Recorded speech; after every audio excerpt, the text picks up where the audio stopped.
Quick instruction again on Zoom. Mute yourself on the lower left. You can turn your video on and off, but please keep your video on if you can, because we like to see everybody. We'll take a picture of everybody on gallery view at some point here. Put your questions in the chat. Again, make sure they go to everyone. You can also, provide reactions using the reaction button, including raising your hand if you have a question. But I think the easiest thing for us will be chat, and one of our team will be monitoring the chat. In addition, I've asked everybody to go on your thumbnail of your image and look at the 3 dots and click on that and rename yourself to add the breakout you'd want as a backup for us. Put in parentheses Maryland, DC, or Virginia for the breakout that you want. And that's in the rename section. Here's our agenda. First, my welcome here. Then we'll have our keynote from our Livable Communities Leadership Awardee, Celeste James, some question and answer with Celeste, and then the breakouts, which will take place around 5:35. And then we'll all come back out of the breakout together for a quick wrap up and call to action. Want to thank our generous sponsors, Champion Level, JBG Smith, Platinum, David M. Schwartz Architects, 5 Squares, and Ackridge. In addition, we have a wonderful set of gold, silver, and bronze sponsors. These include individuals, architecture firms, other planning firms, foundations, and individuals. We really appreciate all your support. The donations of individuals and corporate supporters are about 45% of CSG's income over the course of the year, keeping this team in the field. CSG staff, you will recognize them by having the backgrounds behind them. We have the CSG background. Myself, Cheryl Court, our policy director, and DC and Prince George's lead. Jane Lyons, our Maryland advocacy manager. Sonia Brehe, our Virginia advocacy manager. And Emily Moore, our communications assistant, who hopefully will be starting full-time on Monday, being promoted from ACE intern.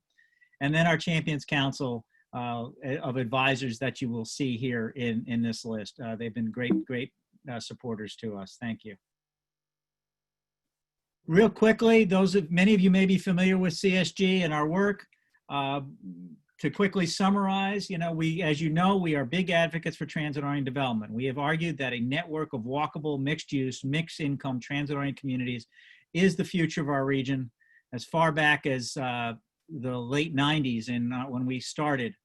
Unfortunately, that's become the vision for the region through the Council of Governments and through every individual jurisdiction's commitment to development in metro stations and near other high-frequency transit. Absolutely critical to our mission from the beginning has been affordable housing.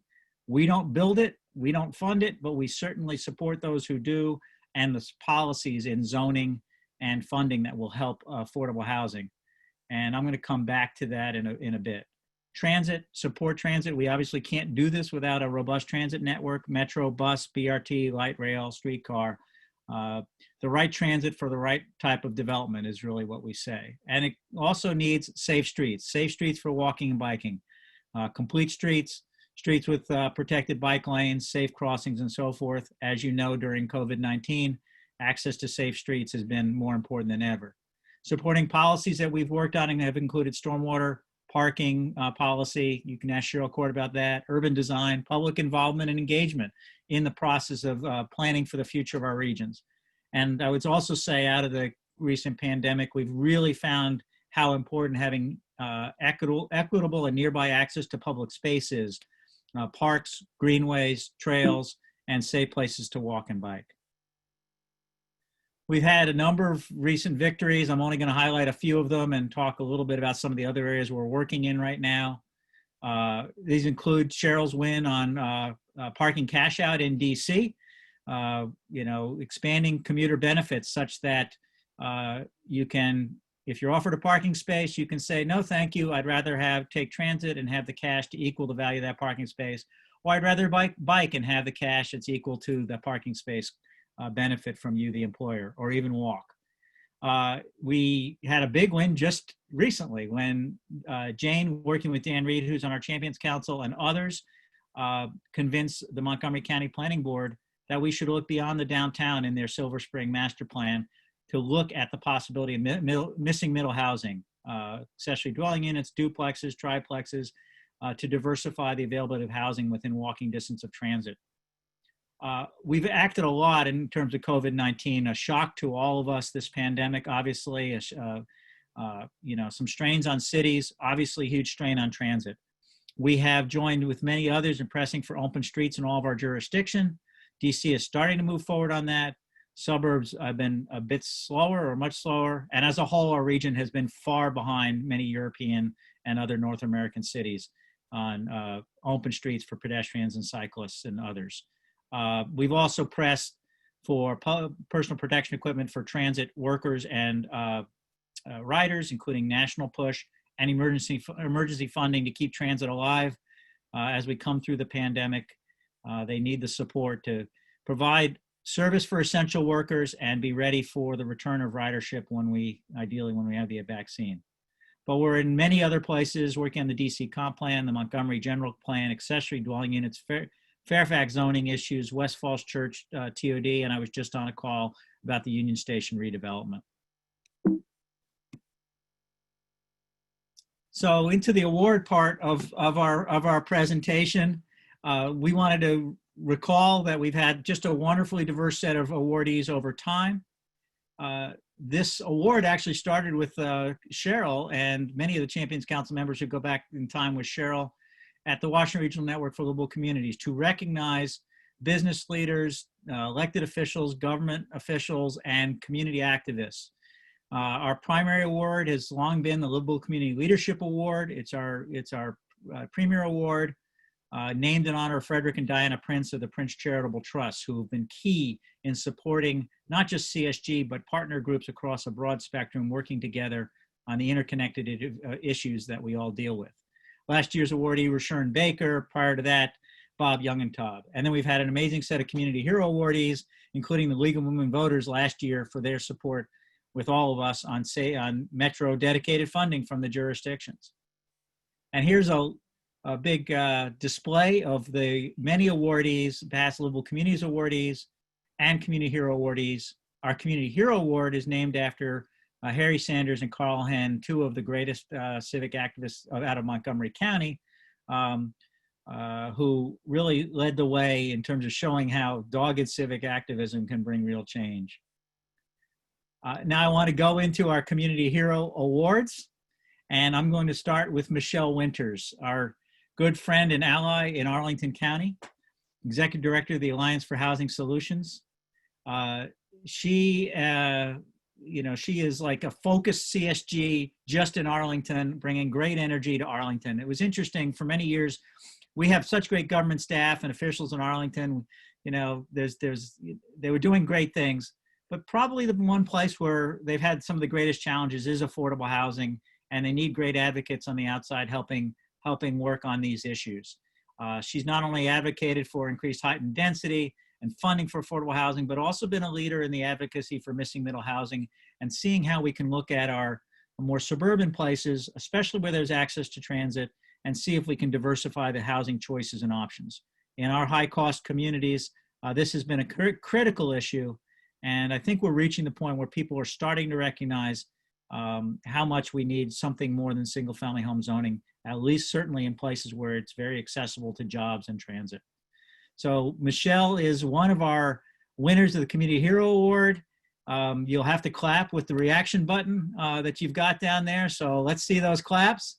And I will show the award. The awards have been mailed to all of our folks and all of our awardees, because we obviously can't hand them out in person. So they are getting a pretty glass plaque with that looks like this. And so congratulations, Michelle. Next up is Bob Ward. Bob is our community hero from DC this year. He's the founder of Cleveland Park Smart Growth, now has over 500 members. He started off advocating for historic preservation approval, but he's also been an advocate for more walkable transit-oriented development in Cleveland Park. And that's no small thing for anybody who's worked in Ward 3. Nearby in the Tenleytown area of Ward 3, the city paper nicknamed the residents the Wisconsin Badgers. because they were tough on development proposals, and they still are. But Bob is doing great work in Cleveland Park, inspiring. You know, I think he's an accidental urbanist like many of us.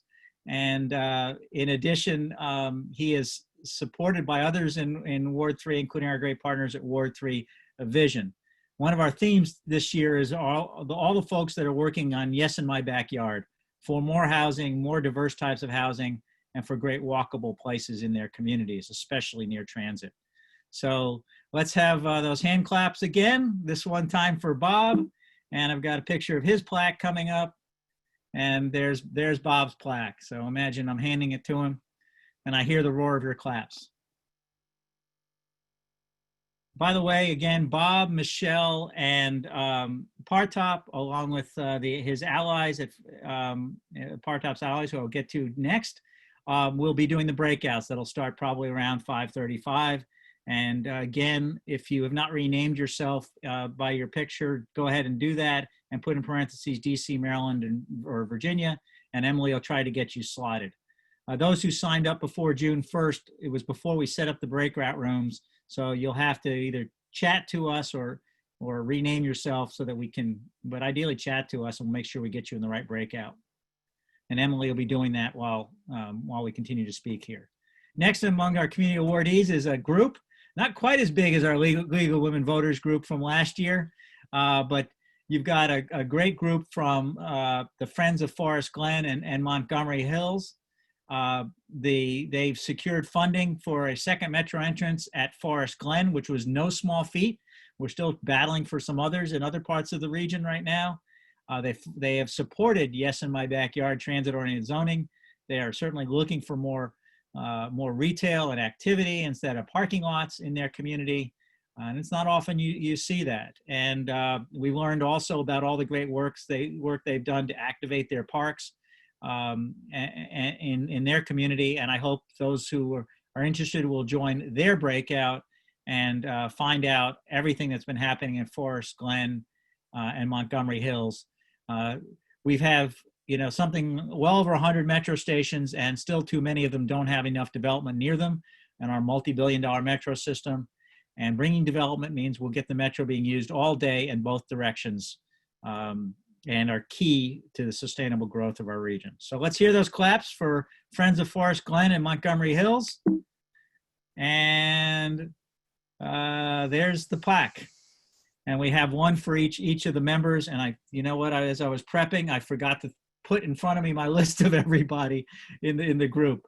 But let me come back to you with that by the end of the meeting, and definitely join their breakout. I'm sorry to Jeff and Michelle and the others that I'm forgetting all of a sudden as we're doing this. I want to pause here just briefly, and I thought about writing down my remarks, and I was going to try to. These are not easy topics to talk about. We did select Celeste James as our awardee, and I'm going to talk about Celeste in just a second. Way back in January, before the pandemic hit, and before the great spotlight we now have on the racial inequities that our nation is still facing. CSG, was founded out of the conservation movement, but has broadened its partnerships with affordable housing groups, some social equity groups, the private sector, and government officials. We were part of the Region Divided report by Brookings in 1999, talking about the racial and economic divide, East-West divide in our region. And a core part of what we've always been doing is to try to stop the removal of jobs and economic growth into sprawl and far outer areas where it's inaccessible to people, inaccessible transit, bring development and investment back to DC and Prince George's and the Route 1 corridor and Fairfax, east side of Montgomery, and so forth. That's always been a part of it. But the racial equity and inclusion messages were not always in the forefront of the way we talked about these things. We were very much trying to get the suburbs to think about urbanism and smart growth for whatever selfish reason we could convince them to support it. But we know it's better for the environment. We know it's better for dealing with traffic. We know that there's great quality of life in walkable communities and not sitting stuck in your car. But we also know that there are important absolutely important: social equity, inclusion, access to jobs and opportunity. Jane is leading the way with us with a set of challenging, courageous conversations, working with a group called Challenging Racism that she's organizing with the support of Kaiser in Montgomery County. And it's something that I think was very timely. She started this a ways back, organizing it even before current events. You know, we have to think about the issues that we're dealing with in terms of geography, and race and income, and ensure that we are prioritizing this region's effort on addressing these underlying problems. And that's what Celeste will help us talk about, in adding something we haven't worked in a lot, which is the health connection to this. And so far better than I can, Celeste is going to raise some of these issues, and I hope you will have lots of questions about this. And, you know, and I hope you'll join us in really causing our region to think very hard about the importance of putting access to education, access to affordable housing, being able to live close to your jobs, and funding transit over sprawling highways as priorities to address the inequities in our region, and while including all of the groups and people who work on this. So Celeste is our terrific awardee this year, Director of Community Health for Kaiser Permanente of the Mid-Atlantic States. She's led the way on their local investments in affordable housing, access to healthy food, and advocacy for safe places to walk and bike. She inspires us all to action. Cheryl and others on our team have heard her speak before. I think, you know, I'm certainly know and hope that she will be inspiring us today. Even in recognition of the sobering realities of the challenges we're facing right now. This is a regional award recognizing regional impact, and she is having that impact. She's inspiring others, and it's also been impressive how she and Kaiser have been making these sorts of investments that go far beyond a health clinic into all the other areas that make for healthy living for everyone. So let's have those claps come up, and I'll show Celeste's award, which has been mailed to her. Thank you. Cheers to Celeste. And now, Celeste, I will turn the floor over to you. Thank you. Wonderful, wonderful. Thank you. So can you see me and